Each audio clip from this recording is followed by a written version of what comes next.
पिंपरी चिंचवड महापालिका न्यायालयाला सुद्धा कसं फाट्यावरती मारते ना, त्याचा अत्यंत उत्तम नमुना 4 दिवसापूर्वी पाहायला मिळालेला आहे. महापालिकेने अनधिकृत बांधकामाविषयी कारवाई करायचे आदेश दिलेत.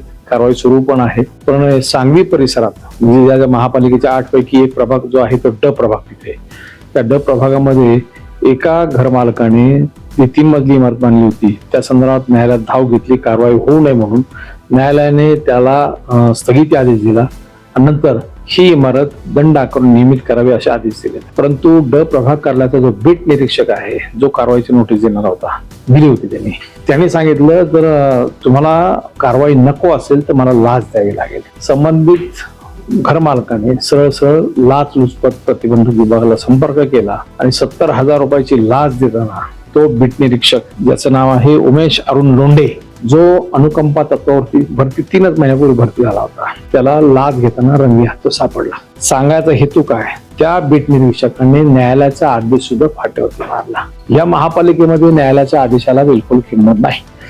यापूर्वीची 2-3 उदाहरणं अशी आहेत. यापूर्वी अनधिकृत बांधकामावर कारवाई करायची म्हणून महापालिकेने न्यायालयाकडे, उच्च न्यायालयामध्ये सांगितलं होतं की आमच्याकडे स्टाफ कमी आहे, कर्मचारी कमी आहेत, म्हणून न्यायालयाने त्यांनी सांगितलं की आम्हाला साधारण 100-150 अभियंता ह्याच्यामध्ये लागतील. महापालिकेला न्यायालयाने परवानगी दिली 150 अभियंता. त्यावेळेस महापालिकेने भरती केली, 25-25 लाख रुपये देऊन भरती केली. त्यावेळेस 20 वर्षापूर्वीची ही गोष्ट आहे. आतापर्यंत एकाही बीट निरीक्षकाने अशा प्रकारे अनधिकृत बांधकामामध्ये बांधकामं थांबवलीत किंवा बांधकामं होऊच नाहीत यासाठी प्रयत्न केल्याचं एकही उदाहरण नाही.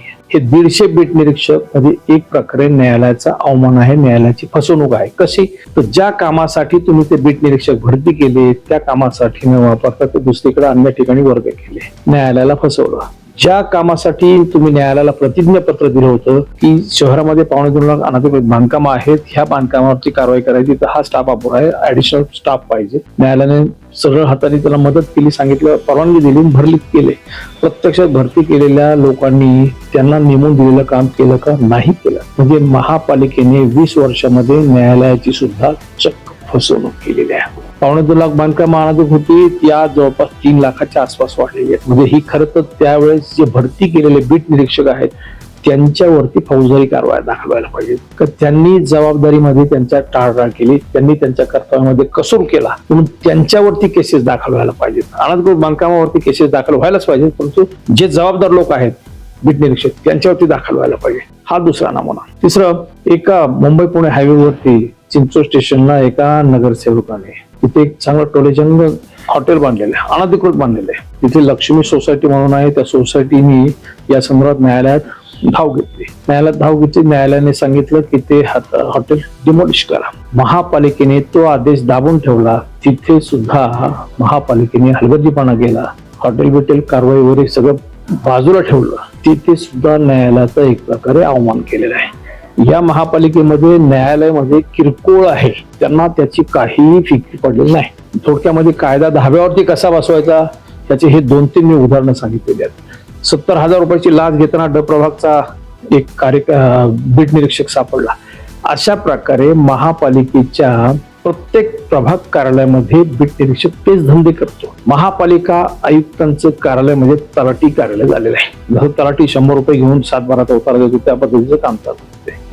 हे सगळे बीट निरीक्षक शहरामध्ये जेवढे अनधिकृत बांधकाम होतात त्या प्रत्येक बांधकामातून लाख रुपये घेतात, वसूल करतात. अशा प्रकारे संपूर्ण शहरामध्ये दरमहा साधारण 2 ते 2.5 कोटी रुपये अनधिकृत बांधकामाची लाच घेतली जाते, वाटली जाते. 70,000 रुपयाचं हे फक्त उदाहरण सापडलेलं आहे. यापूर्वी महापालिका आयुक्तांनी आल्या एक नवीन फौजदार येतो त्यावेळेस कसं कारवाई करतो त्या पद्धतीने अनधिकृत बांधकाम होऊ देणार नाही त्यांच्यावर कारवाई करणार असं वल्गणा केल्या आणि ह्याला जबाबदार जे संबंधित अधिकारी असतील त्यांच्यावरती कारवाई करणार म्हणून 2 बीट निरीक्षकांना आयुक्तांनी नोटीस काढल्या. पुढे काय कारवाई केली, काही नाही. उलट पक्षी एक बीट निरीक्षक त्याच्यामध्ये 70,000 रुपये लाच घेताना सापडला. अशा प्रकारे या शहरामध्ये महापालिकेमध्ये आतापर्यंत जवळपास 27 अधिकारी कर्मचारी ह्याच्यामध्ये लाच घेताना सापडले. इतकी लाचखोरी मोठ्या प्रमाणावरती प्रत्येक विभागामध्ये आहे. ही तुम्हाला फक्त उदाहरणं सांगितलेली आहे. हे न्यायालयाला फाट्यावर मानतात. करप्शनच्या बाबतीमध्ये तर काय